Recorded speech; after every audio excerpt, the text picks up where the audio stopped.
Assalamualaikum warahmatullahi wabarakatuh. Kami dari kelompok 10 akan mempresentasikan hasil dari makalah kami yang berjudul Teknik Perujukan dan Penyusunan Daftar Pustaka untuk Karya Tulis Ilmiah. Presentasi ini bertujuan memberikan pemahaman mengenai pentingnya sitasi, cara penyusunan daftar pustaka, serta manfaatnya bagi karya tulis ilmiah. Baik, saya lanjut di bagian latar belakang. Karya tulis ilmiah adalah suatu sarana untuk menyampaikan gagasan, hasil penelitian, dan pemikiran kritis yang bisa dipertanggungjawabkan. Dalam penulisan karya ilmiah, perujukan atau sitasi menjadi hal yang sangat penting. Perujukan bukan hanya sekedar kewajiban administratif, tetapi juga mencerminkan etika akademik serta mencegah plagiarisme. Selain itu, daftar pustaka bukan hanya pelengkap, melainkan cermin intelektual yang menunjukkan sejauh mana penulis melakukan kajian literatur. Yang pertama adalah teknik perujukan dalam karya tulis ilmiah. Perujukan atau sitasi adalah cara kita menghubungkan argumen dalam tulisan dengan sumber ilmiah lain. Dengan adanya perujukan, tulisan kita punya dasar yang jelas, bukan hanya sekedar opini pribadi. Ada dua jenis perujukan utama. Yang pertama, kutipan langsung, yaitu ketika kita mengambil kalimat persis dari sumber. Kalau pendek ditulis dengan tanda kutip, kalau panjang kita tulis menjorok tanpa tanda kutip.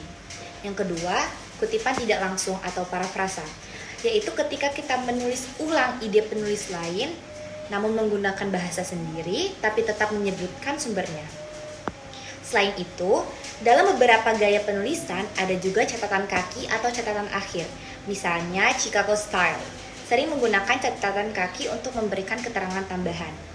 Nah, gaya sitasi ini juga berbeda-beda tergantung bidang ilmunya. Yang pertama, ada APA Style. Biasanya dia itu dipakai di psikologi, pendidikan, dan ilmu sosial. Yang kedua, ada MLA Style. Biasanya digunakan di bidang humaniora dan sastra. Yang ketiga, Chicago Style. Biasanya dipakai di sejarah, seni, dan hukum. Nah, berikut merupakan contoh sitasi di dalam bidang ilmu yang berbeda-beda.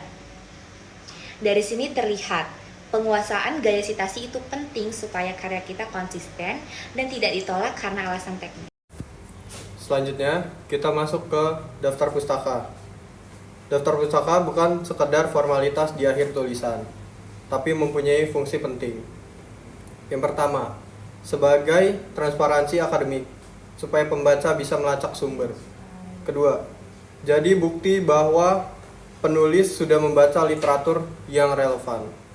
Ketiga, sebagai bentuk penghormatan pada penulis asli. Dan keempat, bisa jadi referensi tambahan untuk pembaca. Ada beberapa prinsip penyusunan daftar pustaka, yaitu konsistensi. Menggunakan satu gaya dari awal sampai akhir. Kedua, kelengkapan. Setiap entry harus mencantumkan nama penulis, tahun, judul, penerbit, atau detail jurnal. 3. Kesepadanan. Hanya untuk memasukkan sumber yang benar-benar dipakai. 4. Urutan alfabetis. Biasanya berdasarkan nama belakang penulis. Dan kelima, terakhir, ketelitian teknis seperti tanda baca dan kapitalisasi. Untuk contohnya, format dalam APA, MLA, dan Chicago itu berbeda. Misalnya dalam APA, penyusunan T 2018, pedoman penulisan karya tulis ilmiah. Kalau MLA, penyusunan T pedoman penulisan karya tulis ilmiah 2018. Sedangkan Chicago, penyusun T 2018, pedoman penulisan karya tulis ilmiah. Kesalahan umum mahasiswa biasanya terletak pada hal-hal kecil, seperti salah menulis urutan nama, mencampur gaya sitasi, atau memasukkan sumber yang sebenarnya tidak pernah dipakai. Jadi, meskipun terlihat sederhana, detail ini sangat menentukan kredibilitas karya ilmiah. Selanjutnya ada peranan teknologi dalam membuat daftar pustaka. Di era digital sekarang, membuat daftar pustaka akan sangat lebih mudah dengan bantuan aplikasi seperti aplikasi Mendeley, Zotero, dan EndNote. yang dapat membuat daftar pustaka hanya dalam sekali klik. Namun meskipun kita bisa membuat daftar pustaka menggunakan aplikasi, kita juga harus memahami dasar cara membuat daftar pustaka. Karena jika kita salah memasukkan data ke dalam aplikasi, aplikasi akan membuat daftar pustaka secara keliru. Jadi pemahaman dasar tetap penting. Manfaat menerapkan teknik yang benar. Lalu apa manfaat kalau kita menerapkan teknik perujukan dan daftar pustaka yang benar? Yang pertama, meningkatkan kredibilitas karya ilmiah kita. Kedua, menghindari dari plagiarisme yang sangat jelas berbahaya di akademik. Ketiga, memudahkan pembaca melacak sumber asli. Keempat, membentuk budaya akademik yang sehat karena melatih disiplin dan kejujuran.